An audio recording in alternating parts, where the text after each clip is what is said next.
engineering conversation and innovation. This is Schulich Connects, proudly sponsored by TD Insurance. And it's my pleasure to welcome you all here this morning to our Schulich Connects event entitled Navigating Global Water Challenges, Solutions for Water Security. And this event, I should acknowledge, is proudly sponsored by TD Insurance. Before we get started this morning, I'd like to just take a moment to reflect on the privilege that we all have to live and work on these lands. So we are gathered here this morning on the traditional territories of the peoples of Treaty 7 here in southern Alberta. This includes the Blackfoot Confederacy, comprising the Siksika, the Piikani, and the Kainai First Nations, the Tsuut'ina First Nation, and the Stoney Nakoda, including Chiniki, Bears Paw, and Goodstoney First Nations. And the City of Calgary is also home to Métis Nation of Alberta Districts 5 and 6.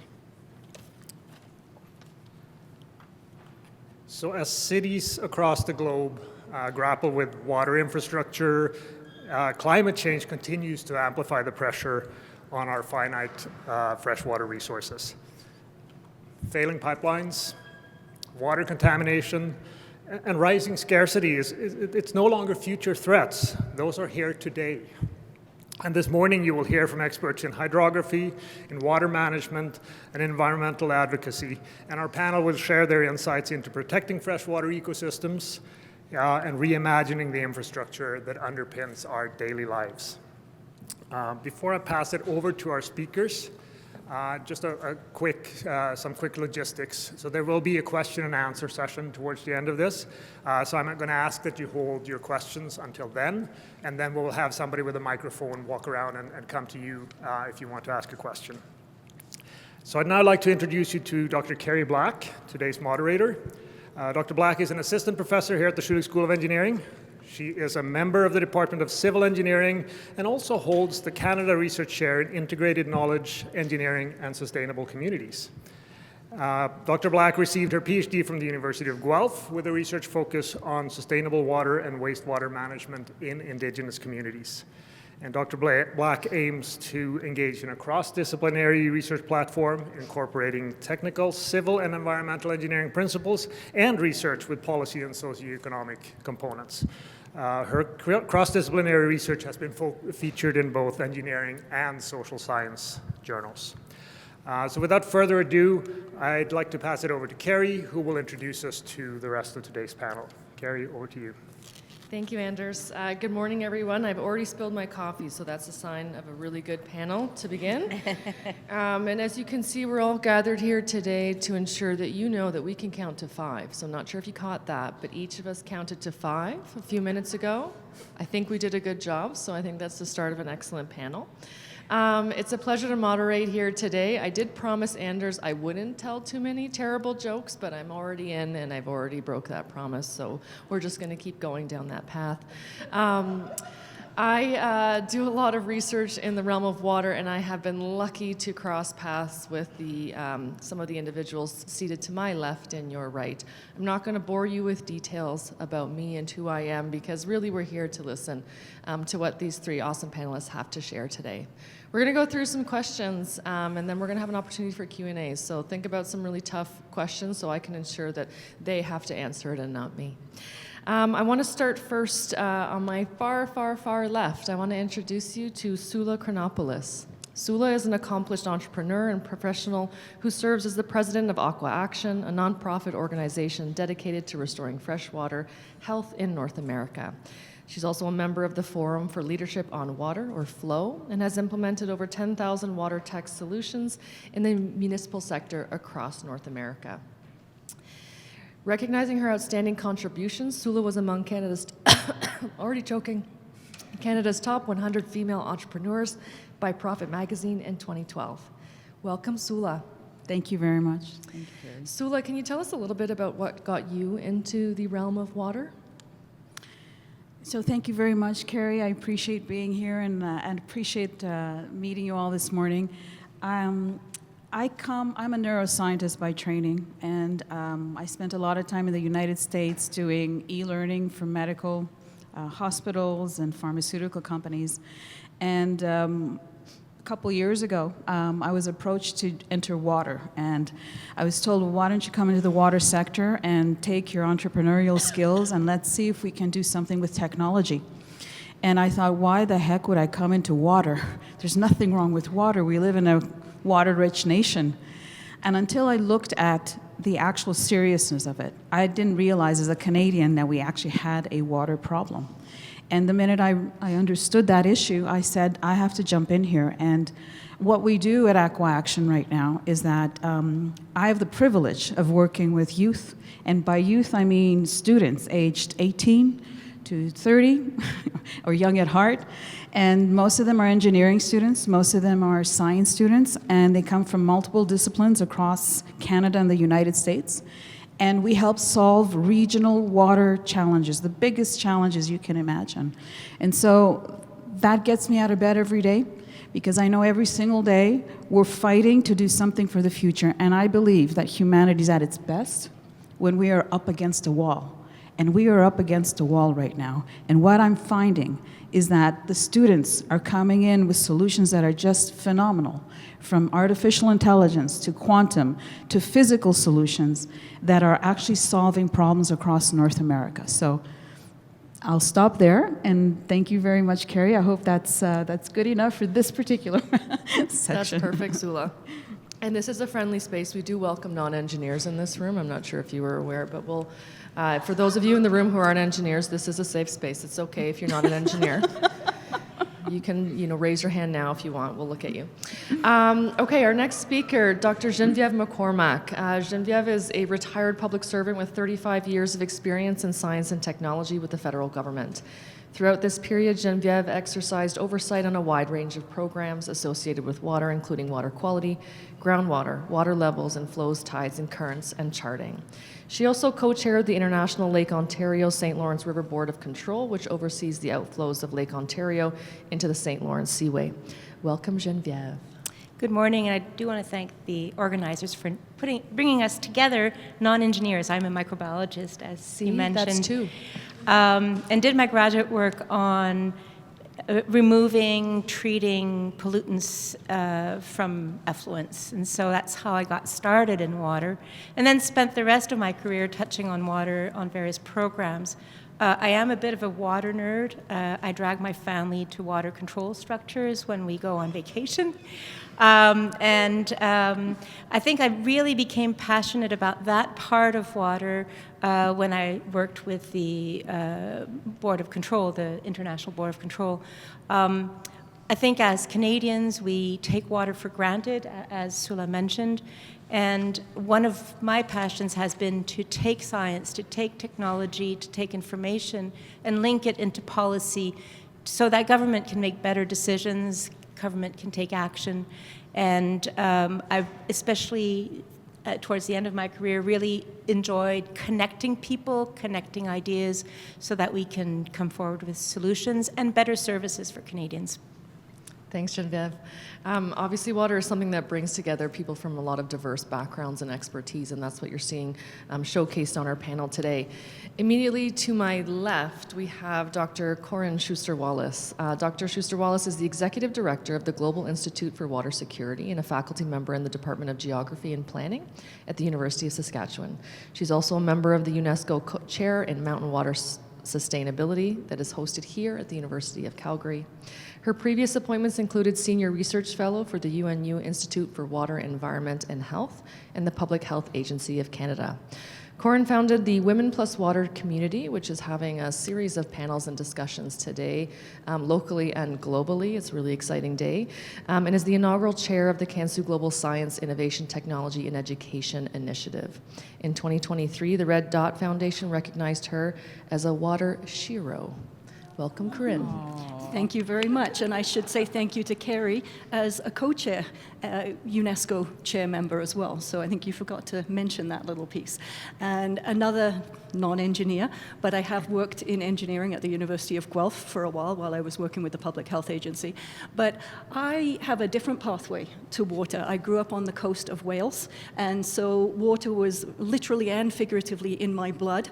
And I have my high school geography teacher, Mr. Oliver Oliver to thank for water, because every time there was a project that we had to do, I did mine on water.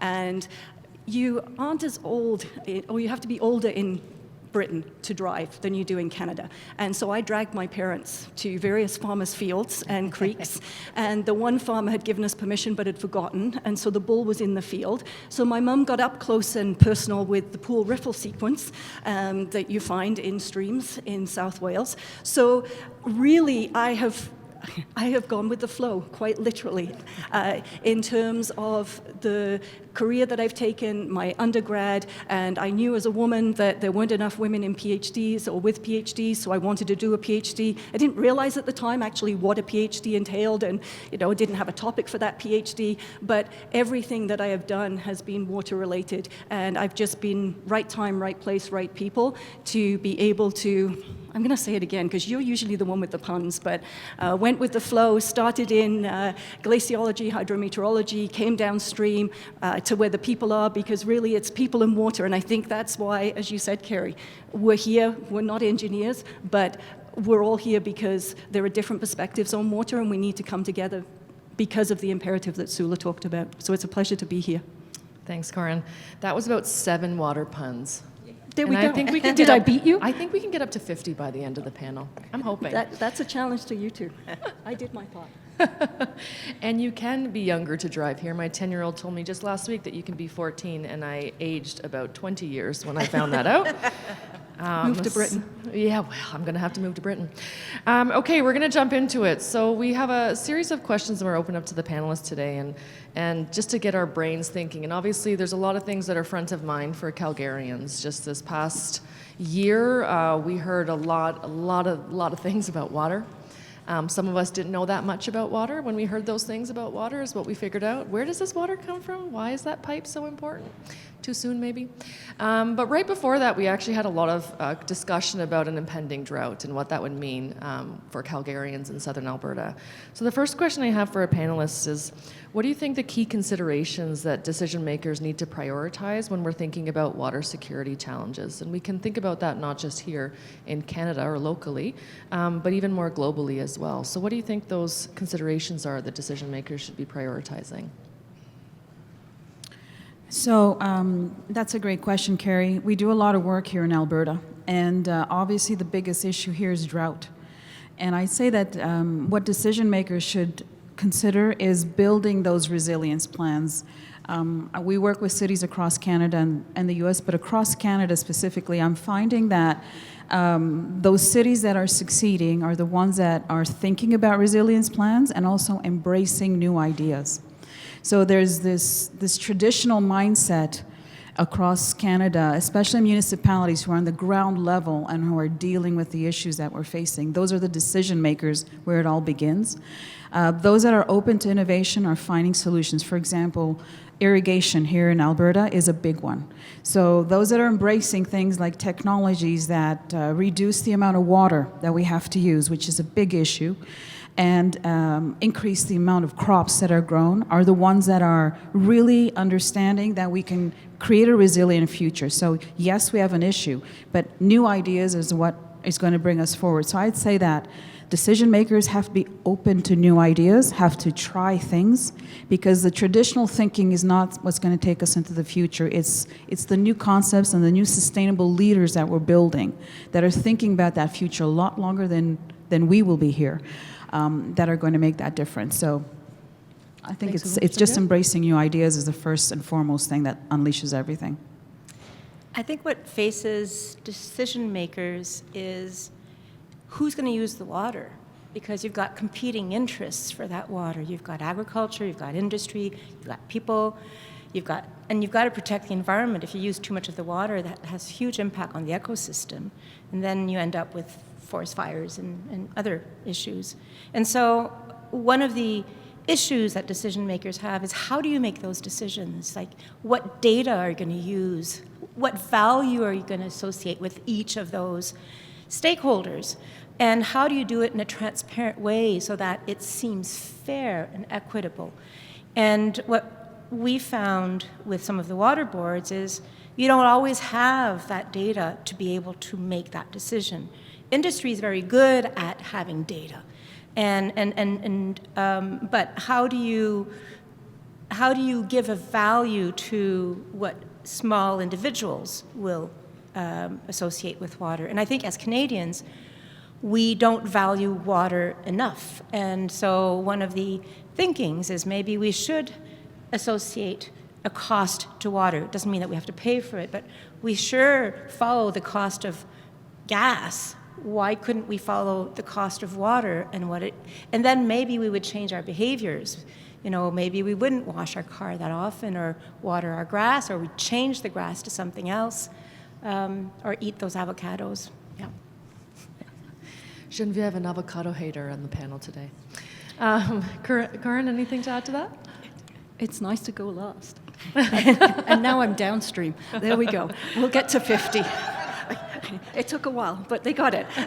So for me, just to summarize a lot of what's been said, for me it's systems thinking, because it's about joining the dots, and water really, it doesn't exist in isolation, it doesn't exist within political boundaries, it doesn't exist within sectors, and yet that's where we try and put it. And so we really need to be thinking about it from a systems perspective, and we also have to get to grips with the fact that our waterscapes are changing. And we have to be able to, and it goes to the resilience, but I think that's the first statement, the obvious statement that we need to talk about, is that our waterscapes are changing, and then everything else follows on, the resilience, sustainability, the water literacy, everything else that we've been talking about. May I add something, Carrie, quickly? Yeah. The United States in February raised water scarcity to a national security threat, to a global threat, in fact. It's the first time in history that's ever happened. So the United States is recognizing this, and what that has done from a government level, it has unleashed all kinds of support for water protection, as we've seen in the IRA in different areas. So there is also a role for a government to play, but until that happens, until the government mentions or calls it a national security issue, we need to act like it is. And I think we need to begin to think like that no matter where we are. Thanks, Ula. I want to just pick up on a couple things that were mentioned here, and that individual piece. There's this 2021 study in the United States where Americans ranked above climate change, above air pollution. They ranked water pollution as the biggest worry they had on their mind, but not necessarily making that connection to our day-to-day lives. And it's picking up on what you said, Geneviève, about the role of the individual here and how they value this water and our infrastructure. I think we saw that this past summer, how reliant we are on infrastructure, but how little we understand about it. What role do you think public awareness and education is playing in this water crisis, and how can we leverage that to address these solutions better? Huge. I teach at McGill University, and every class that walks in has no idea we have a water crisis. I think, number one, we need to make a lot more noise about that. And of course, a lot of things in the news cycle, if it leads, it bleeds type of thing. But we need to find a way to break through and create that awareness, even if it is at the individual level, Carrie, like we talk about, and we start telling friends, because every student that I teach tells 5 of their friends, who tell 5 of their friends. We start a movement somewhere. But until everybody's aware that water is not just a climate issue, water is a health issue, water is an environmental issue, it's a food security issue, energy security, infrastructure security, it's an existential threat. We live 3 days without water. And so we have to find a way to break through, and as a charity, as NGOs, our community is doing our best to get the word out. But we need industries, we need universities to start teaching more of that in schools. And to make that awareness available, because as long as we hide it and we don't talk about it, it's just going to keep growing. It's not going to go away. Others? Geneviève? No? Geneviève, I want to pick a little bit up on your role in the public sector, though, specifically. And what role do you think the public sector plays? Are there government-led initiatives that you've seen that have been successful to date? Are there things that we should be accelerating further with that lens that you've had after such a long career with the public service? So, government's there to look out for public good. And the waterscape in Canada is actually a bit complicated because all levels of government have a role to play and they're complementary. And so when you look to government, you look to legislate, to regulate, to develop policies, and to monitor compliance, to also invest where no one else is investing to clean up contaminated sites, et cetera, that could impact water. So there's a big role to play, but it has to be done collectively. And I did have one example that I wanted to flag, which some of you might be familiar with, which is the Prairie Provinces Water Board. So in the prairies, the water flows east and starts in the Rockies and goes on through the provinces down to Manitoba. And I mean, if you didn't have an agreement on how water is apportioned, well, what would stop Alberta from using all the water? And in a period of drought, and then we know we've seen a lot of drought in the prairies. Well, the Prairie Provinces Water Board actually has, and they've existed for several decades now, they actually work by consensus and agree on apportionment of water. And they do it based on real in situ monitoring, and they do it based on engineering calculations so that they can agree on how the water is used. And that's how you avoid a water war, and that's how you ensure that there's fairness. So we have other water boards in Canada, and I was involved in one with the US, so along the Canada-US border to manage transboundary water. So that's an example of where the provincial and the federal government, because the Prairie Provinces Water Board, actually, I should have said this, has the 3 provinces and the feds working together on it. That's an example of collaboration, and we could see more collaboration in other areas of water. I think part of it is the will to do it. Absolutely.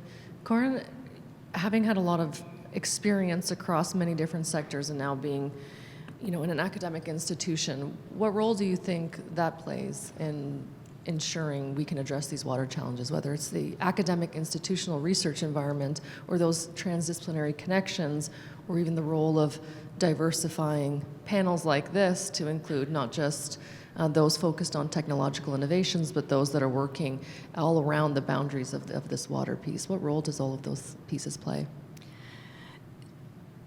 It's just in 2 minutes. The universities have a huge role to play, but the problem is that they often play it in isolation. You've heard about those ivory towers. And so, yes, universities are training next generations. And so we do have a responsibility to train next generations in transdisciplinary thinking.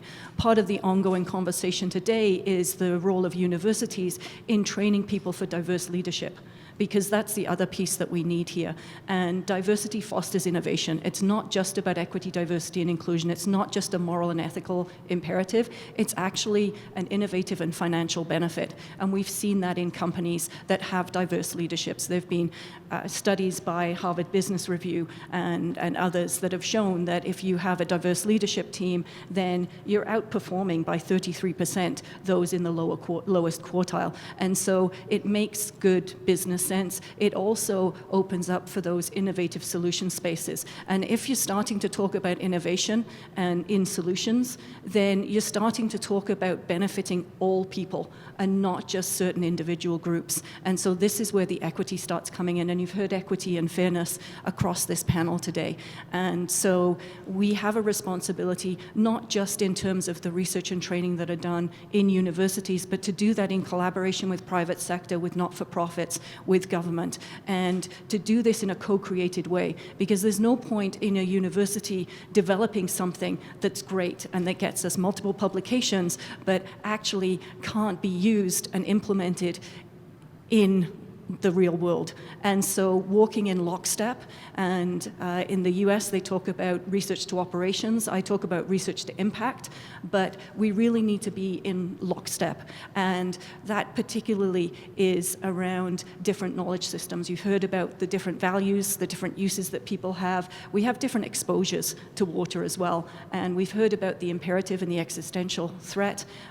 What we have to remember is that not everybody is vulnerable in the same way, in the same places, at the same times. And so it's the collective. And that's why I struggled a little bit with the role of the university, because there is definitely a role and there are strengths that universities have, but they only have that in the water space if they collaborate with the other entities and with people on the ground. And so there's a role in water literacy, you heard that from Sula, but there's a role in the transdisciplinarity, there's a role in the tools that we develop to help decision making. There's a role in the evidence, the evidence base that we develop, but it has to be in that collaborative space.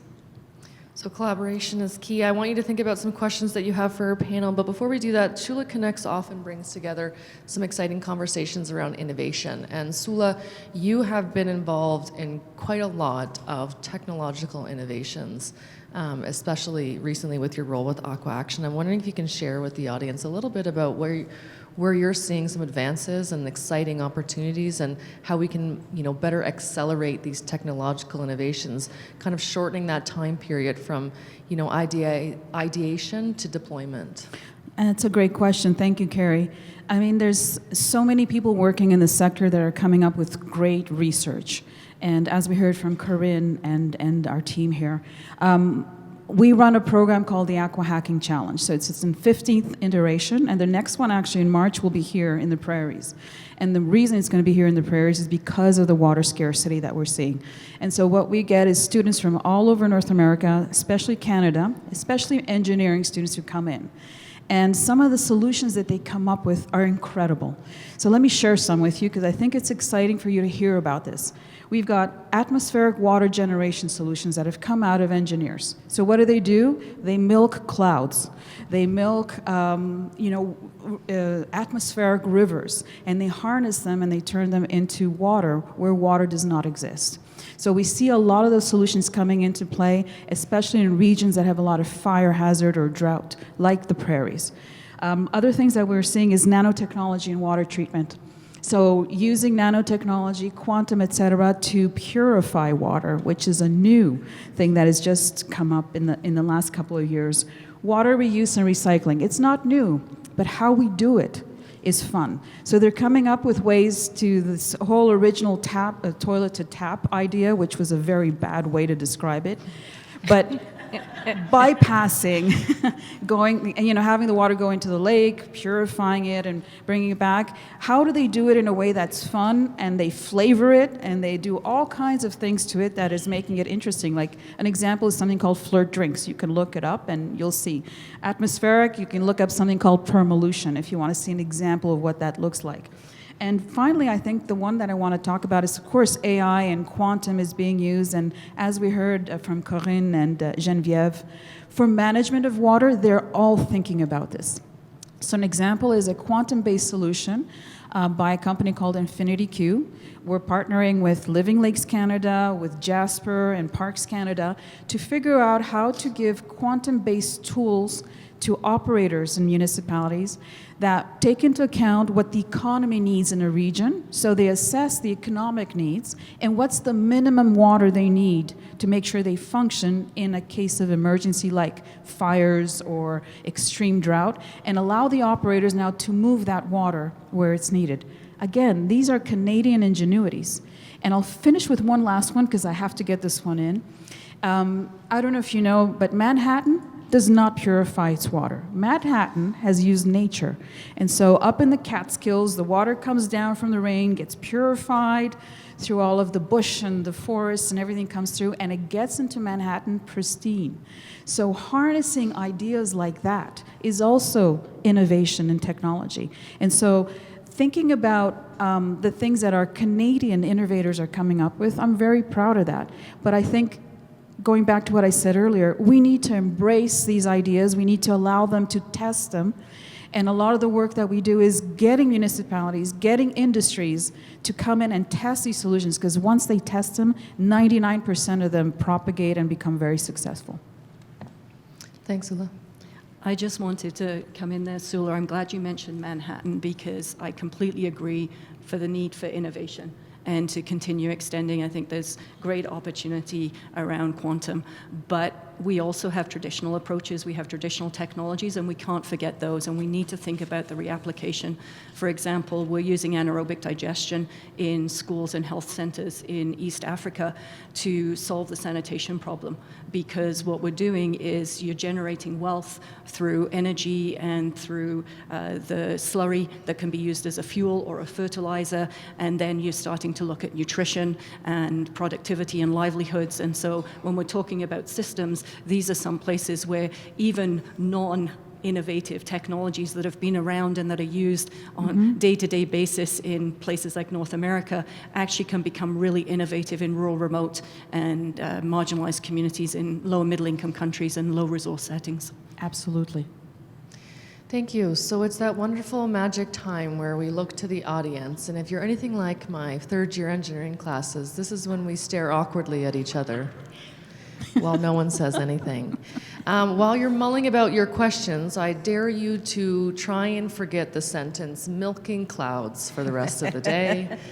I think it's going to be a tough one to forget, so thank you for that, Sula. You're welcome. Questions from the audience for our panel. Oh, look Maybe at this. just We're before we, excited. I just Genevieve, have one jump comment. in. Do I it. just Do wanted it. to build on what both Corinne and Sula said, and just thinking about water not having a geopolitical barrier, but some of our water basins are really big.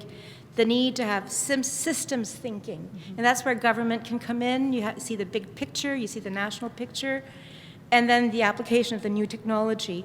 And I thought, wouldn't it be really neat if some of the engineering students that do capstone projects were part of an interdisciplinary team with students from different faculties?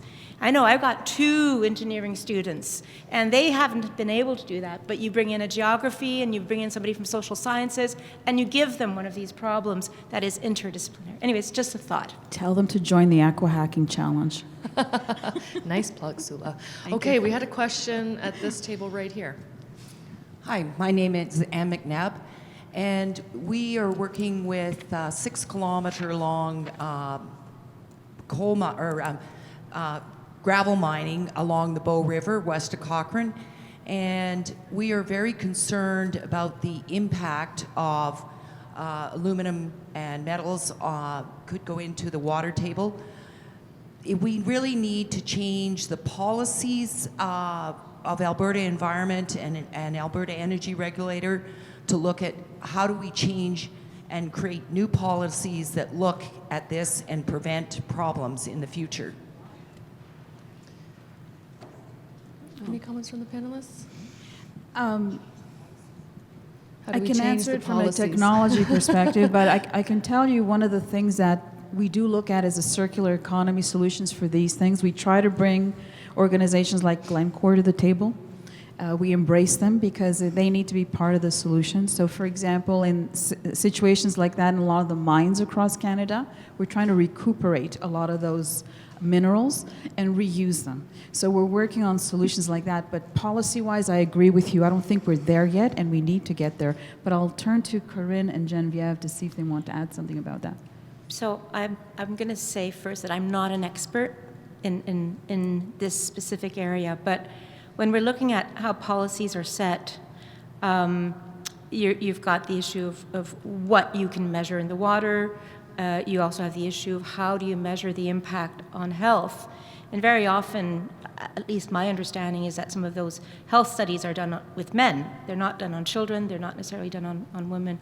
And so to change policies, you need something you can measure. And so maybe I'll stop there, but you need data and you need something you can measure that can then show the impact that policymakers can then use. Because when you're going to change regulations, you need to demonstrate what will be the impact on industry and on the various other users, and you need to show that you've got the data to support the change. So go out and measure. And thank you, Genevieve, because that is a wonderful segue to a collaboration that's occurring between the University of Calgary and the University of Saskatchewan. And we're actually looking at advancing coupled systems models because we're recognizing that we need to be able to close the gap between what we're calling predictive science and decision science. And Martin, on Tuesday, for those of you who were there, talked about environmental intelligence. And so we need scenario type tools to be able to look at the trade-offs, and this is exactly what Genevieve is talking about, is to be able to then show the intended but also the unintended consequences of different actions. And we're not there yet because we have definitely had huge advances in the hydrological and the environmental prediction, maybe not so much around the water quality, but certainly water quantity. What we haven't done as well, except in public health sort of context, is the human decision making and representing and replicating human decision making and representing it in a diverse way, so that we're not just having a homogeneous society, but that we are recognizing equity deserving groups and the different pressures and socioeconomic circumstances of individuals in the decisions that are being made. Can I add something? Mm-hmm.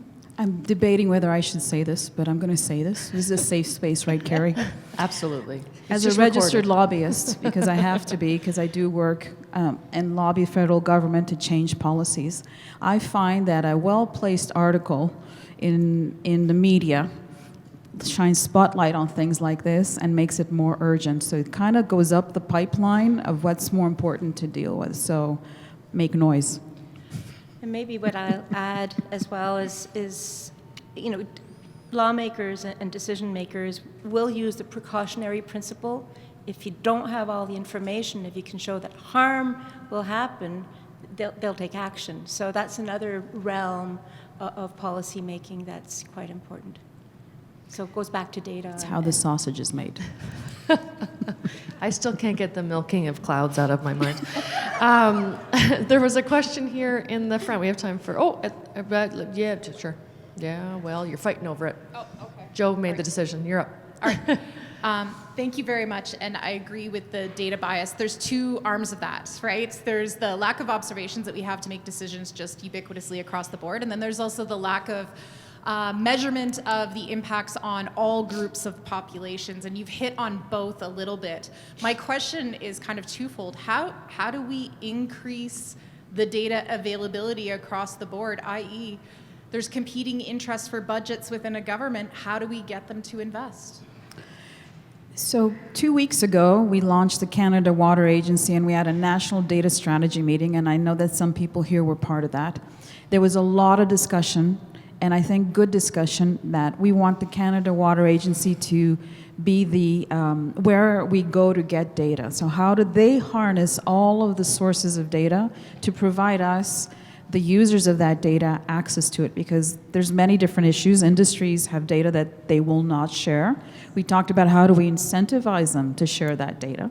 And on the other side, how do we get the Canada Water Agency to become an enabler of that data? So I think there's help coming along that way, because it's very disjointed and it's very disparate, and we don't necessarily know where to go to get one source.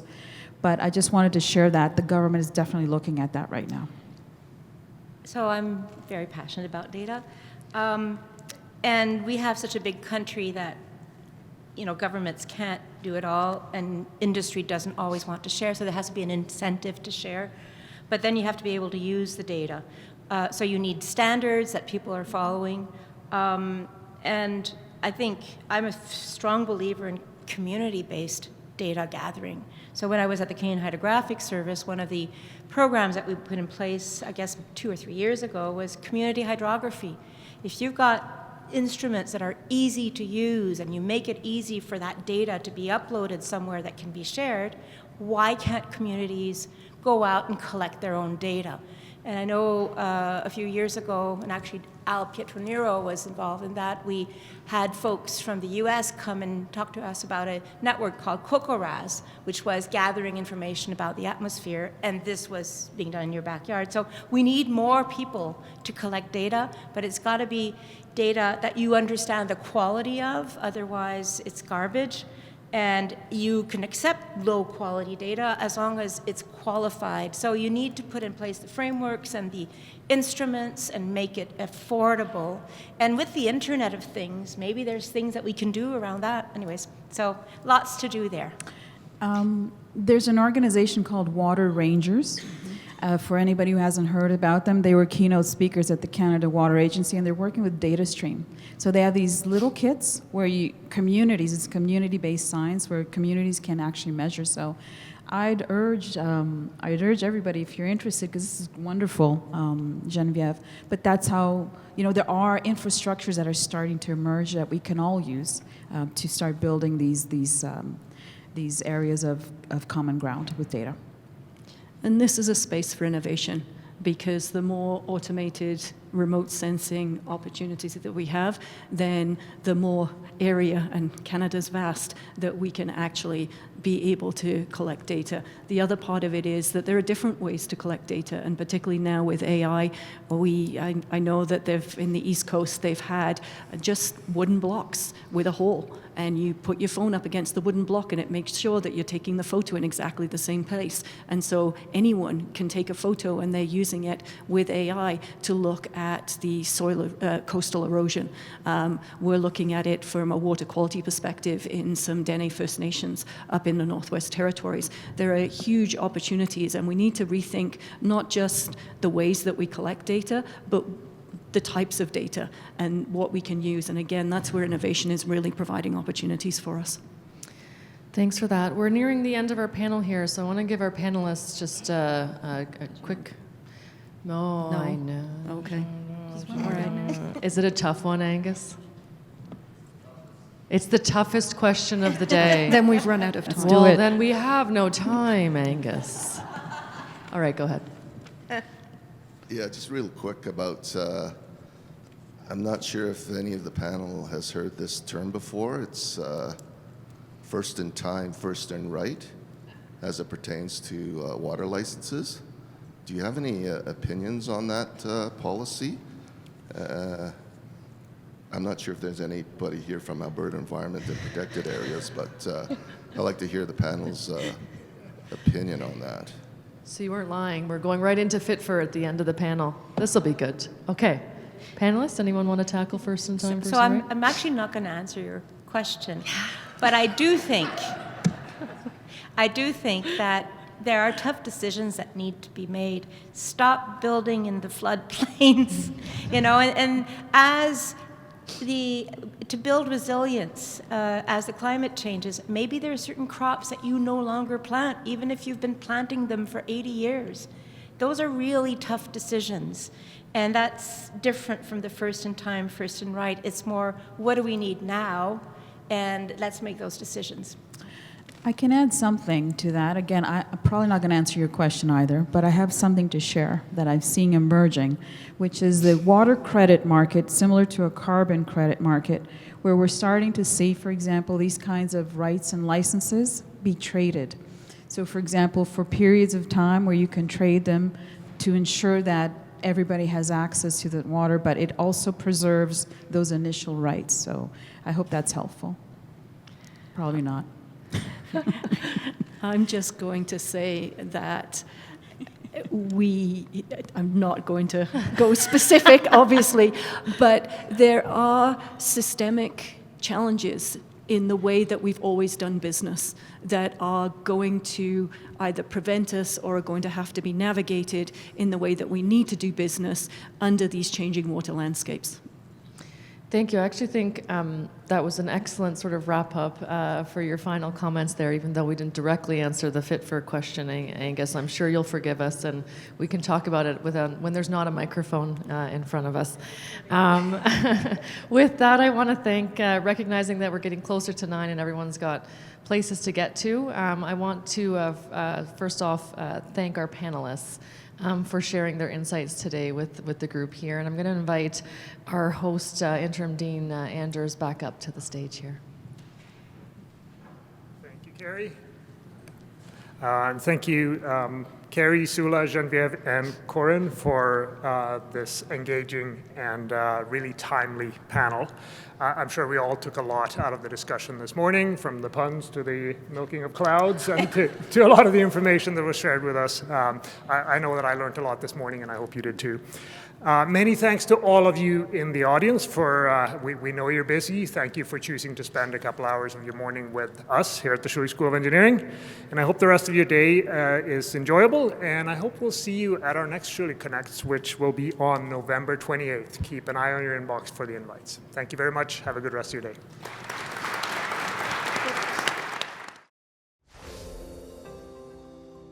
Thanks for tuning in to this Schulich Connects, proudly sponsored by TD Insurance. We'll see you next time.